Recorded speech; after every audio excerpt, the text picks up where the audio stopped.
ঢুকতে দেবে না।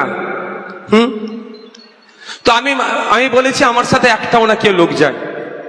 কি বলবে, লোক নিয়ে এসেছিল, আমি একা যাব, দেখি কেমন আটকায়।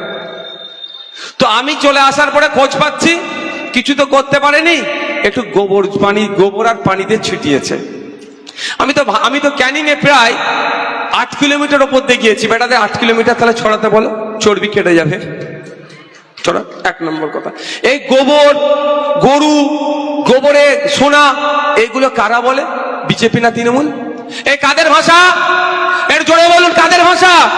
এই গরুর রাজনীতি কারা করে? গোবর নিয়ে রাজনীতি কারা করে? গরুর দুধে সোনা কারা বলে?